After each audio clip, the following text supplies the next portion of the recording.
Sir Satish గారు ఉమ్, NTR trust Bhavan నుంచి ఈ తప్పుడు లెక్కలు తీసుకొచ్చి టీవీ ఛానల్లో చదివితే ఉమ్, ప్రజలు సిద్ధంగా లేరు నమ్మడానికి. ఉమ్, వీళ్ళు చూపియండి.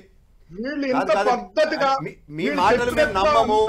ఎలక్షన్ ముందు వచ్చినప్పుడు మీరు జిమ్మిక్కులు చేయదు. చూపండి.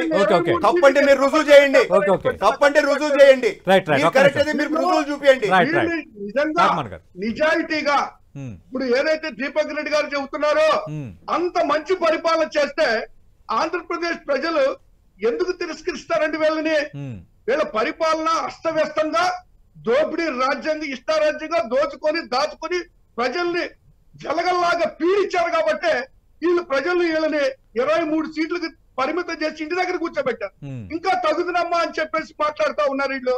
ఒక మాట చెప్పానండి సార్, నేను ఒకటే అడుగుతున్నా, మా 14-19 మధ్య పరిపాలనలో మీకు మేలు చేస్తేనే మాకు మద్దతు ఇవ్వండి అని ప్రజలు అడగమని చెప్పి ఉమ్, ఆ దమ్ము వీళ్ళకి లేదు. అసలు ఆ మాట ఈ రోజుకు ఒక్కళ్ళు అడిగిన పాపాను పోలేదు. వీళ్ళు మాట్లాడతారు, వీళ్ళు ప్రజలకు మేలు చేశామని మాట్లాడతారు.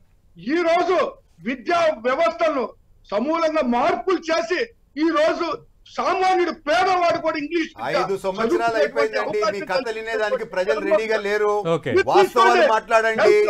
కథలు వినే పరిస్థితిలో ప్రజలు లేరు. ఒక్క నిమిషం సార్, మీరు అడ్డగోలు దోపిడీ చేశారు కాబట్టే ప్రజలు మిమ్మల్ని తరిమి కొట్టారు. మీరు చెప్పేటువంటి మాటలు నమ్మడానికి ఆంధ్రప్రదేశ్ ప్రజలు సిద్ధంగా లేరు. ఆ విషయాన్ని గుర్తుపెట్టుకోండి.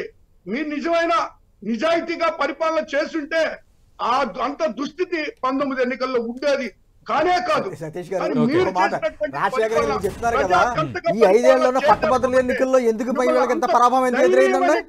నిజంగా అద్భుతమైన పాలన అందించుంటే పట్టభద్రుల ఎన్నికల్లో ఎందుకు పరాజయం పాలవ్వాలి? దానికి సమాధానం చెప్పండి రాజశేఖర్ గారు. మరి ఎన్నికలు అరే మధ్యలో శ్రీనివాస్, నువ్వు మధ్యలో మాట్లాడితే ఎలాగయ్యా? నువ్వు ప్రతి దానికి నువ్వు ఎందుకు అందిస్తున్నావు? మీరే మాట్లాడుకుంటా